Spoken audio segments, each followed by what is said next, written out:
With us now are former Packers offensive lineman Tony Moll and Daryn Colledge. Guys, thanks so much for joining us today. We appreciate you taking some time to join us. First of all, we always like to ask all of our current or former Packer player guests, what was it like to be a Green Bay Packer? But you got drafted first, so you got to go first. Oh, so I have to go first? That's a great thing. We're all still getting used to the Zoom thing. Like, we're getting better at it, but it's still like, oh, wait, you, me. I think most Packers are going to tell you, every one of them is going to tell you that it was too short-lived. Like, it was awesome. It was a great opportunity. It was our first opportunity in the NFL. It was somebody taking a chance on, for me personally, a kid from North Pole, Alaska, to come out and play in the big leagues. And it was a chance to fulfill a dream. And to go to a place like Green Bay and be part of that tradition and see that history, I think it was the best thing that ever happened to me. I don't know if I would have had the same success had I started anywhere else, but to go to that community and be brought in that way and have that staff and the guys I was drafted with, I think I had a unique situation. And I only wish I would have gotten to do it longer, like pretty much everybody who had the chance to wear the green and gold. Yeah, for me, I come from a small town in California and went to a small school out of Nevada, a small D1 school. But going to the Packers was a little eye-opening at first. Obviously here where this is 49er country where I grew up, and my family bleeds 49ers, and so to go to one of their rivals, it was a little shocking, but obviously probably the best team outside of the 49ers I could have imagined being a part of. And very similar to out here, just the warmth of community, and how everybody kind of just comes together. And you definitely see that obviously on Saturdays with the University of Wisconsin, but then also on Sundays at Green and Gold. I mean, it is pretty darn special. Yeah, I gotta say, guys, this is a little jarring for us. When we do interviews, normally we outnumber our guest. So now that we've got two of you on here, I'm trying to sort through that a little bit. But please share with us, I mean, how do you all meet? Because if I'm not mistaken, you're in the same draft class, correct? You came into the locker room at the same time. I mean, first impressions, Daryn, Tony, did you guys hate each other? Did you guys take to each other right away? I mean, was there chemistry right there, or how did that end up? Well, oddly enough, we've actually all had a chance to play against each other in our college careers. I faced off against Jason when he was with Louisville in a bowl game, the Liberty Bowl, and Tony, being right down the road as a Nevada guy, we both played in the WAC against each other. So we knew who each other was when we came in the draft. But we came into a class that they were replacing a lot of offensive linemen. A lot of guys needed work, and I think we all came in right away like, oh, right, we kind of got a job to do. I think guys like Chad Clifton and Mark Tauscher did a great job to sit us down right away and kind of say, hey, like, we're replacing guys. Guys got to come out and play. Let's be adults. Let's get to it. I think it was still surreal.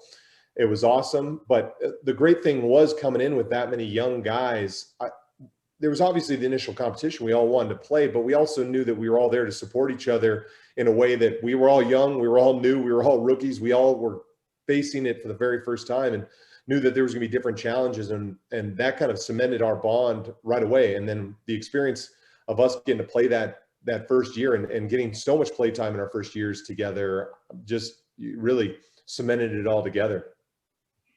Yeah, I mean, I remember when we first came in, I mean, one of the biggest things was right away, they were like, there's holes to fill. So, get in there, we're going to get you guys reps, and we're going to get the best people on the field.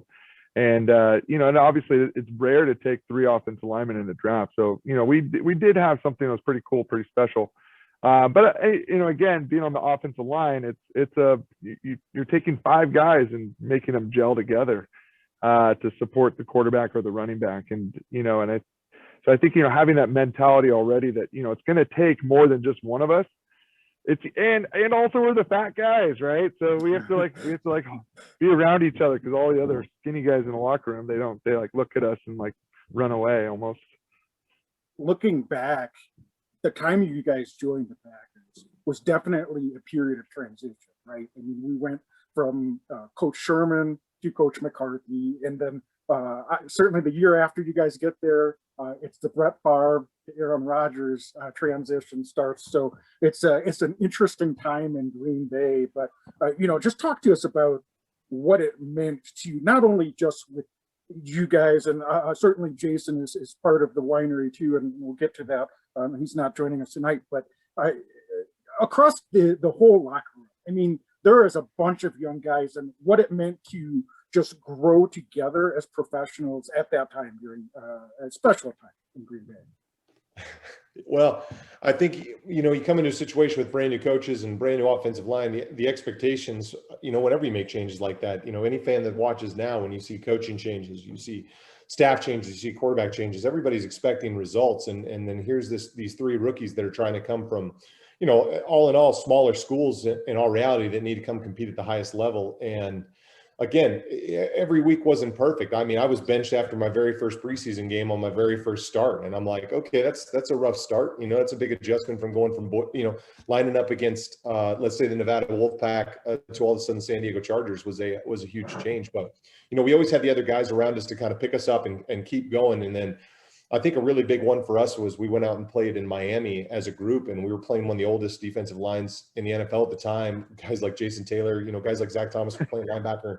And you're looking at all these Pro Bowls, and you're looking at these future Hall of Famers, and here's a bunch of young guys that are, up to like 15 minutes in the NFL together. And we went out, we won that game. And I think that just showed what we had as a group and what we wanted to get done and what we thought we could accomplish if we worked our tails off together. And again, there was just one more thing that continued to add to the layers that made our friendship and made our journeys together more and more solid. I think just to add to that, I think one of the other things is, it was such a, like you were saying, it was McCarthy's first year, he was a rookie head coach. And so there was a lot of change happening, and it kind of allowed it to be a little easier, in a sense. Everything wasn't already set in stone. There was changes taking place at almost every position. And as you alluded to, obviously there was a change of the guard happening at quarterback. It's not too far after that. With Aaron, who at that point, no one really even knew if he was going to be good or not. And, us being the same age as him, obviously we got to hang out with him more than we did with Brett. And so, there was enough transition that was kind of taking place that it made it a little bit easier, I think, to kind of jump in. And, especially like for me, because I played tight end in college. It was only my senior year in college that I jumped in as an offensive lineman to fill a need at Nevada. Obviously it worked out, got me to the NFL. But I mean, it was like, I'm jumping into a new position. Okay, now I get drafted. Now I'm jumping in with the new team, and here we go. And, pushed right into a position where I'm, playing on the field. And it's, in a way, we were all kind of dealing with something new, and so it kind of helped out. And, we were all kind of pushing forward together without having that being a part of a team that's like everybody was already had their roles and their responsibilities, and we're trying to just break through just to be on the team. It was almost immediately. It was like, hey, you guys are going to be needed, and we're going to be using you. And so it kind of, I think for me, it kind of helped a lot to kind of just make me feel secure that I'm going to be a part of this thing. And so I'm not stressed about just trying to be on the 53-man roster, but it's how are we going to win week by week? Yeah. And, talking about that, so it's got to be helpful to come in together, right, into something like that and be kind of thrust into this scenario. So you talked about, Daryn, I believe you talked about Chad Clifton and Tausch, but did you all, from the rookies, were you talking to each other a lot and kind of like, hey, man, maybe you should have done this a little different or that, or were you all focused on yourself? Or what does that look like after a game? You grab a beer and be like, sheesh, Jason Taylor just blew past me. I mean, what's that like?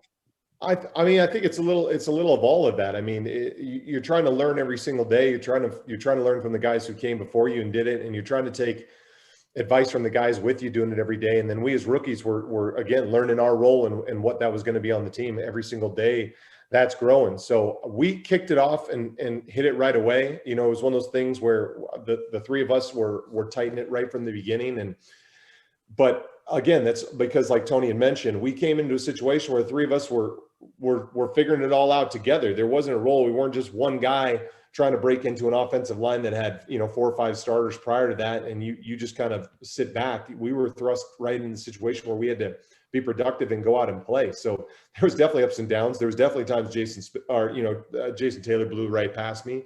And there was plenty of times that we had beers after that were like, oh my gosh, what are we doing? I mean, I think I woke up every day for the first 3 years afraid I wouldn't have a job the next day, just because we were trying to figure it all out. So very true. it's just one of those things where, it's a constant evolving thing, and it's a moving target every single day. And I was just happy to have 2 guys there that were going through the exact same thing as I was, so we could all sit there and lean on each other and be like, okay, is it just me? All right, it's not just me. We're doing this together.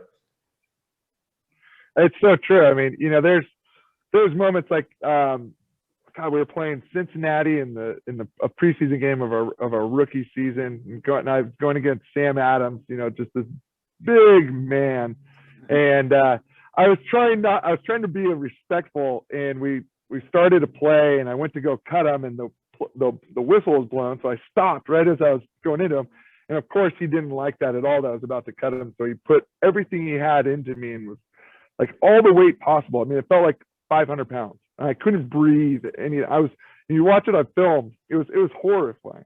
But I mean, I on film, I'm like squirming my hands and legs like this on the ground. There's nothing I could do. Luckily, Scott Wells, who was our center, saw it and made a shift. Sorry, hold on. Who calls me during an interview?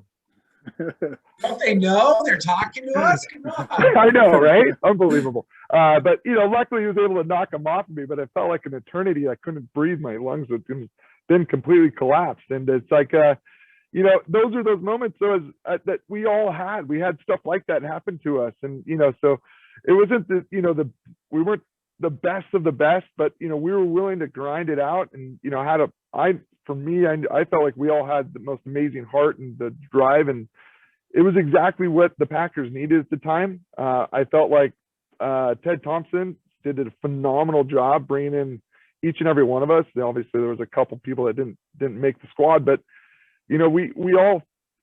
I felt perfectly fit into different roles that helped create a good team. And you went from the previous year of 4-12 to actually being competitive each and every year. And, it was, I think a solid era. Yeah, I want to go back to, it definitely was something you said, Daryn, just before, kind of alluding to the brutal part of the business and not knowing whether you're going to wake up with a job the next day. Tony, you certainly went through that when the Packers traded you to the Ravens, but I have to imagine, and I don't want to speak for you guys, that bond that you were able to form around them and being in that situation had to have been some of the seeds for what you're doing now today with the Three Fat Guys Winery. Yeah, so a couple different things there, but one of the things that you always heard, especially when you're younger, you hear from as well. The NFL stands for not for long, and you're only a play away from heading to a different team. So, you're friends now, but most likely fall away from each other over time. And, and I think for me, my connection with Daryn and Jason, had become, we were close friends, from what we had gone through. We were hanging out in the off seasons, obviously, going on trips together. And it was something that I feel like we wanted something more than, to hold on to. And I think what did we talked about first is like for like a hot second, I think we were like talking about creating a book or something that, Packer fans could just buy from. But I mean, we a lot of our time spent was, obviously around food and drinking and great dinners. And so, wine just seemed like a great fit for us. And, luckily for me, it was, I'm from Sonoma. So it made it pretty easy to kind of like for that decision, like, let's make sure this gets done. And we kind of hammered it through, and, it ended up working out perfectly that we teamed up with Charles Woodson, who had a winery already established and went through his team. So it made it even easier for us while we were playing football. And it held true. I mean, it was something that we'd kind of talked about, we started putting together, and then I got traded. And, and it was such an eye-opening experience. I mean, it was one of the hardest days of my life to hear that. I mean, that I was being traded. And the weirdest thing behind it is, I get the note, like I got called by the Ravens before I got called from the Packers about this. And I literally, hours before that, I was with the coaching staff and I was a little concerned. I didn't have that great of a camp, and they're like, you got nothing to worry about. We have such a need for you. We go golfing. I get a phone call from the Ravens going, hey, we're so excited to be bringing you in. It's like, what are you talking about? And I mean, it's hard to even still fathom because, we finally got back into town from golfing, and all the coaches were like completely confused as why I was being traded. And I was confused. And, and it wasn't until later in I don't know, I think it was either later that season or the next season, I was with the Ravens and we came back and played the Packers at home at Lambeau. And John Snyder came up and he's just like, I'm so sorry how that went down, blah, blah, blah, blah, blah. And, we had a good little moment there. Obviously I had to have moved on by then, but yeah, it was, it's such this, you build this family and this expectation of what you're bringing to the table. And, I'm still young enough that, from the college experience, you're buying into the program of that university, wherever you're going, and they're going to do everything they can to develop you. But then in the NFL, it's business. And, if there's a greater need or a greater fit somewhere else, you're traded, they're bringing someone else in. It doesn't matter. There's a saying that, that's always floated around that, the second they hire you, they're trying to replace you with someone else. That's why they have scouts. And, for me, it was such a great connection that we were able to finalize doing Three Fat Guys, because at that point I had already moved on. I was at Baltimore, and paperwork through the mail, to get it all finalized and put it together. But it was one of those moments that for me it was just like, God, these guys are some of my dearest friends, that our families are going to stay together because they were adamant about still putting this brand together. And it was nice for me. And I can't imagine my life any different now. I mean, I've been able to take this brand here in Sonoma, and once I retired, fully develop it and get it rocking and rolling. And, we're just hitting ultimate strides right now, which has been so much fun. And, and obviously with Daryn and Jason not being here in Sonoma, I'm able to almost return that favor in a way that, we're able to kind of keep this thing going. And, Daryn and Jason, do a phenomenal job still being involved. And we do a lot outside of Sonoma area. We do a lot traveling together, doing different events and bringing our wines around, wine dinners. It's been a lot of fun, and it's sure ain't stopping. That's for sure. No, and that's interesting. I wanted to ask you a little bit about, Three Fat Guys wine. I mean, it's really interesting. And you explaining it started, one of the questions I had was, when did it come to be? Was it while you were all together in Green Bay or not? But my question now, I guess, is running a business has got to be a lot different than playing in the NFL. At least I would think from the outside. Maybe it's not. But is there been anything that's been a surprise to either of you, or what's the biggest surprise since you've gone into this venture post-playing career? Tony. Well, Tony's forced to run the business for most of the time. So just like our career, he pretty much had to do all the work. I just showed up. So, you know what? I think the hardest thing is, and Tony will know, we did all this thing remotely as the idea got started, but Tony's right. We really finalized everything while he was in Baltimore, and we've gone through different winemakers. We've gone through different ebbs and flows in the career. I'll tell you what kills you is always the business side of it, the paperwork. Like that's the worst part. Like the worst part about the NFL is the business side of it. I love playing in the games. I love the guys. The worst part about being in the wine business is the paperwork, is literally the state of California. That's the worst part of being in the wine business. I love the guys. I love our grapes, but oh my God, the regulation, the paperwork, Tony, anything alcohol related is a miserable job. Drinking it is fun, but the regulations across the federal and all the different states, I mean, they they still hate it like it's back in the 30s. I mean, it's unbelievable. So do you, I was going to ask then with that end of it. So do you own the land there? Where do you get your grapes from? Because I've heard different wineries do different ways of getting their grapes. And in Wisconsin, we have wineries and a lot of them come from New York, I think. So I was kind of curious Right. where you all get your grapes from. Tony's getting it from a dumpster behind the house. We turn water into wine, basically. I mean, that's where it now. So, luckily, my family's been out here in Sonoma for just about 100 years.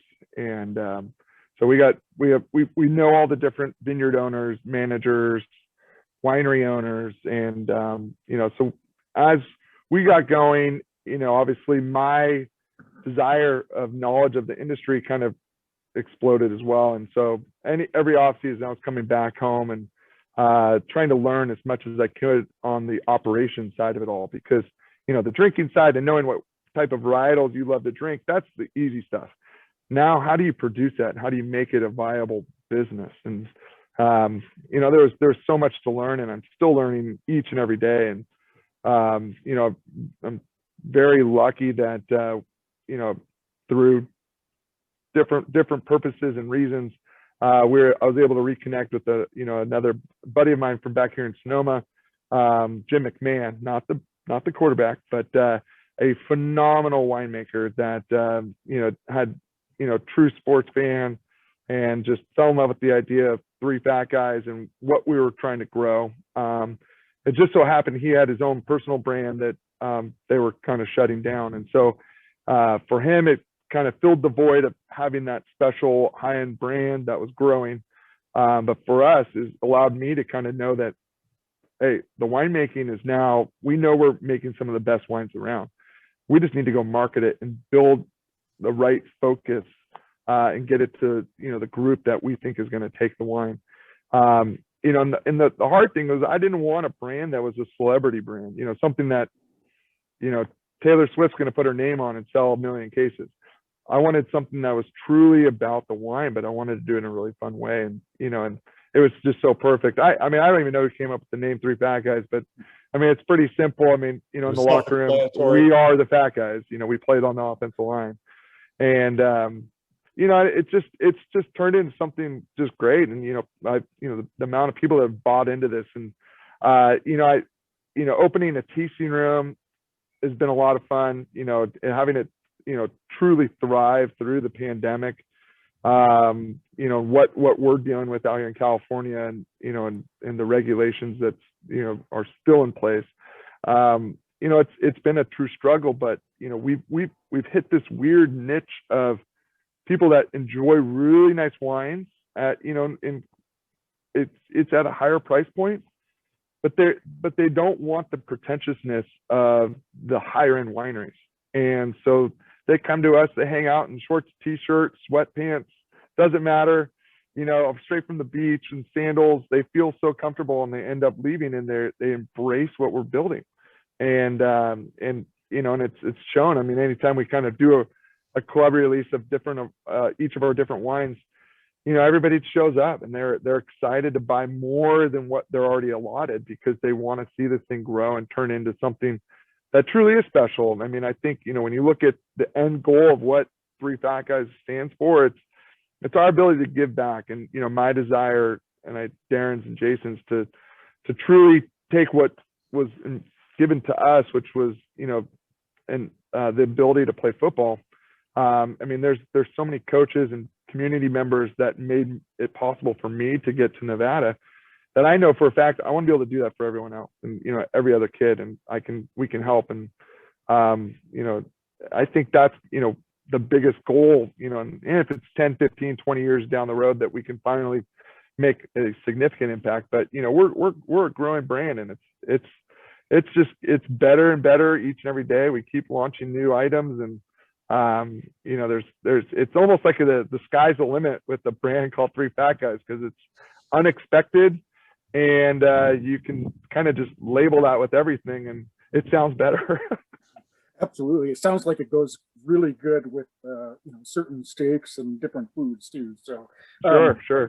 so hey, we don't normally do this, but Tony, I know you have some wine, so I want to give you guys a chance to talk through this. And remember, you're talking to Packer fans. We don't need to tell you. Average Packer fan is more of the case of PBR, flask of Corbel type alcohol drinker. But I think we need an education here. So if you, I would love to have you share a little bit about some of your wines and tell us a little bit more about what we could expect if we were able to pick up some of that wine. I know you ship it through, I think, all 50 states. Is that correct? Okay. Yeah, we have the ability to ship across the world, which is pretty darn cool. And we're slowly kind of reaching that far, but most of it's all, in the 50 states. Awesome. So yeah, if you don't mind just pulling those up and tell us a little bit more about some of the wines that you have. Yeah. So and I'll let Daryn jump in whenever he wants, but I think most importantly is our flagship. That's our Cabernet. That's what we started making in the beginning. So 2007 was our first vintage that we released, and it was more made for friends and family, but it, slowly but surely more restaurants were calling and they wanted to bring it and put it on. And obviously, making Cabernet from the Napa Valley, it has its place on the wine list that, people love nice big red wines. They're looking for Cab. And so to be able to start there and just, make some of the best around was pretty darn special. And so always grab our Cab if you can. It's a memory making wine. Yeah. Very first one. Yeah. And so, with Daryn's involvement in the military too. And, after he retired, he joined the Army, and he's in the Army Guard up in Idaho. And it's something cool that we're able to kind of explore. We do a lot of virtual wine tastings. They're very similar like what we're doing now. So I've become pretty accustomed to this, and Daryn and Jason have too. And so Daryn, jump in whenever you want to talk about the wines. But for me also, on my family side, being in Sonoma forever, they when they came over from Italy, they grew Zinfandel, and so I've had a small piece of my heart always for Zinfandel, and it's very, very drinkable style of wine. So this December we launched our secondary brand called the Lineman. Let's see if I can bring it up. It's kind of a really cool label. So it's a single line that creates all 5 linemen on the line of scrimmage. And the idea behind it's a red blend that just like on the field, when all 5 linemen are playing perfectly together, they're the best line. So we found 5 red grape varietals that play perfectly together, create the best wine. Yeah. Great. Tony's been doing this for the last few months, so he's just let him go, let him run. Yeah, it's been crazy. Yeah. So then, last but not least, this is our newest release, our inaugural bottling of our sparkling here in Sonoma County. So it's Method Champenois, which is exactly the same thing as what you get from Champagne. And it's a wonderful brut, but the cool thing about it is we got the name approved. I'm super excited. So it's called the Champion. And I was really hoping that the Packers were going to pull it off this year so we could blow this up through the state of Wisconsin. But we'll hold on to this, and we're going to continue to make this. And so when that day does come, it's going to be crazy. And this is what everybody's going to want to have at their dinner table after they win the next Super Bowl. That's great. I think we might need to order some now and have it on ice. Hopefully next season is when they can break. Yeah, right. Yeah. I was going to ask Daryn and Tony, what do you recommend outside of Lambeau Field, tailgating weather, come September? What would you recommend? Well, I think it's always going to be a situational drink. I mean, like if we're in Sonoma and we're watching, we're having wine. But if we're back somewhere Midwest or we're back watching the Packers, like we try to do once a year, we try to get back for a game. We're beer drinking guys like everybody else. So we're drinking something local and we're drinking something cold. So we're working on that side of Three Fat Guys as it continues to grow, and that's kind of in the dream scope of what we're doing. But right now we'll be popping bottles of wine, but hopefully one day we're cracking cans of something to spread that love too. Because don't get it twisted. We'll drink about anything, just like we'll eat about anything. So just like we eat everything, we'll drink everything, you know? Absolutely. Yeah, like Daryn said, I mean, you know, three fat guys, you know, of course, Jason, Daryn, and myself are the three, but truly what the brand represents is wine, beer, and spirits. And so it kind of gives you an idea of where we're going to take the brand and grow it. And, you know, of course, the beer is going to be brewed in Wisconsin because it's some of the best stuff there. Why not, right? And, you know, we're working on recipes now, and, you know, hopefully within a year or two's time, it'll be ready to go. I thought it'd be earlier than that, but, you know, I'm gonna blame it on COVID.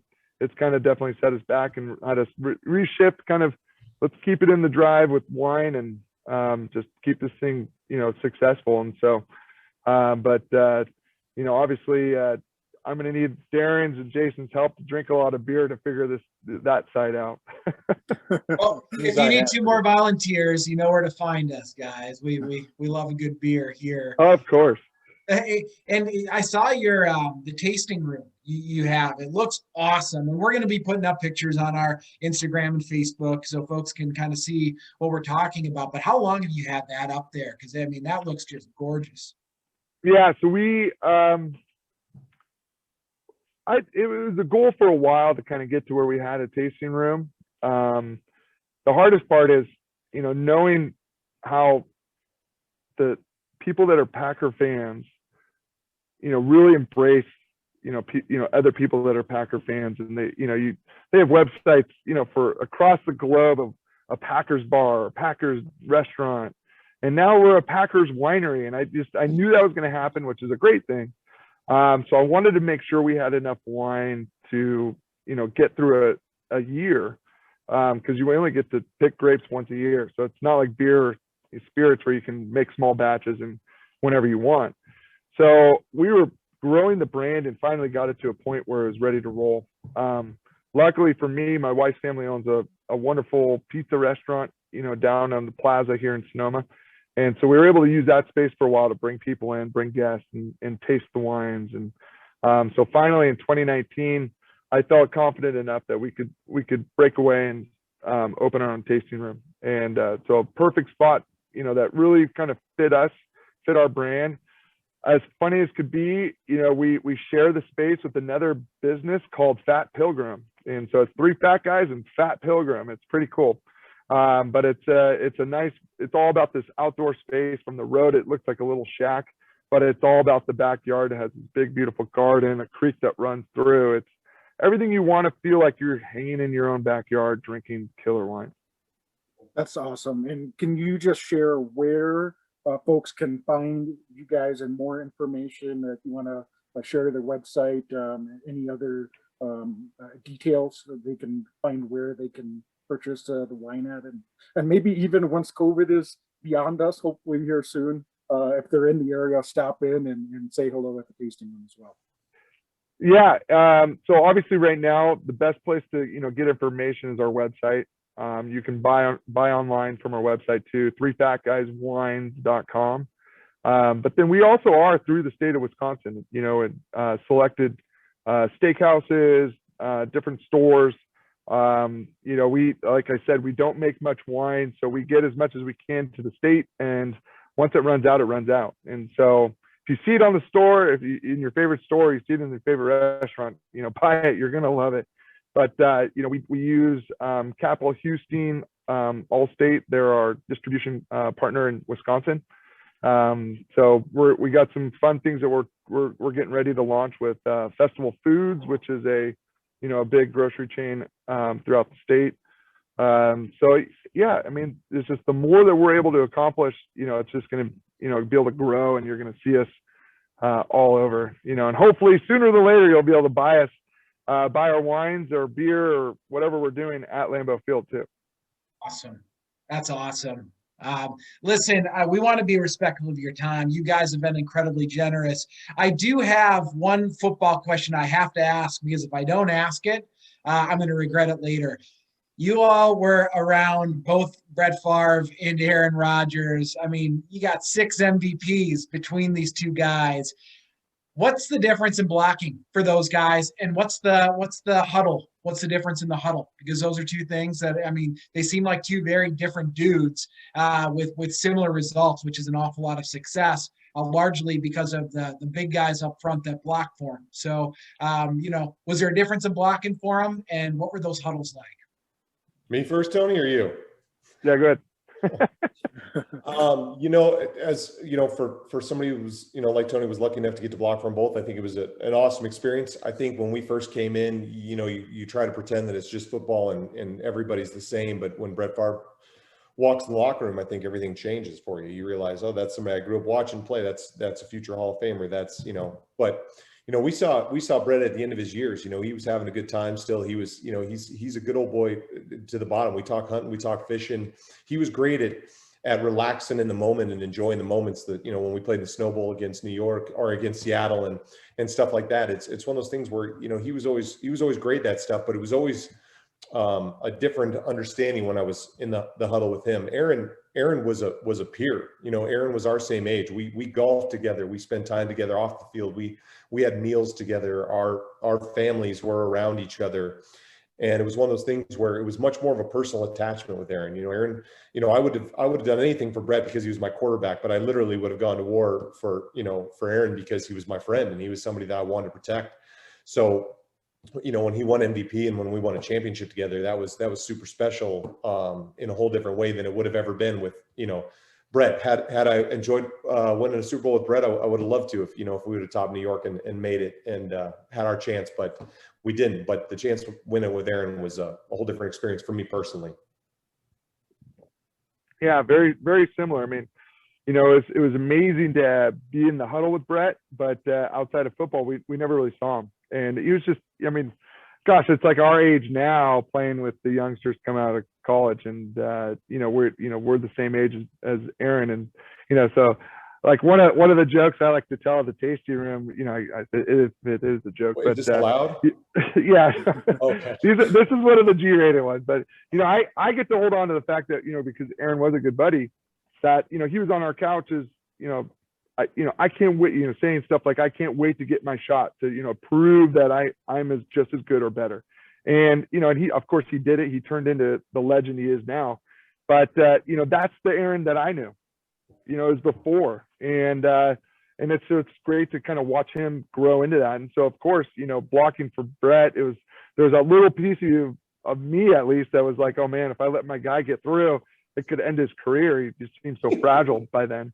But really, it's like when Aaron took over, it was like I was in McCarthy's face going like, we have a quarterback that can run the ball. It's okay. Do QB draws. They block. The defense just spreads out thinking that Brett was still in the game and he was going to throw it deep. And, Aaron would be able to take off and run for 15, 20 yards in the beginning of his career when he started playing. And, and it was just one of those big moments. It was like, we have an accurate quarterback that emulates Brett, but now he's got feet that can run. It was amazing, and for me, that's something I've always held on to. So listen, guys, we super appreciate you taking the time to talk with us. I think one of the things that we most enjoy about talking to you, the former Packers, is that we can talk to you guys like you're real people. I think one of the things that you can forget is that when you talk about the current players, especially, everything about their identity is the football player, the Packer. But it's really nice to see and to be able to talk to people and understand that there's more to life than just football and that identity. Really just congratulations on all the success that you guys have had, both on the field and then now post-career as well. So thank you very much for joining us tonight. Of course. And my pleasure. Fellas, as we wrap up, we always ask our guests, please say it with us. Go Pack, go. Oh, we can do that all day long. But the whole day. Go Pack, go. Go Pack, and the amount of money they're paying these kids, if they need two has-beens to come out there and throw our bodies in the waves, the label can always use a couple bucks. I could still be a heck of a speed bump, no problem. I could go to tight end now, and Tony can now play the offensive line. I'll switch with him now. That's fantastic. Well, thank you guys. Really Thanks, appreciate it. guys. Thank you very Appreciate much. it. Absolutely. Yeah, thank you. Yeah. Appreciate it. There ain't no second place in Lambeau, it's a whole new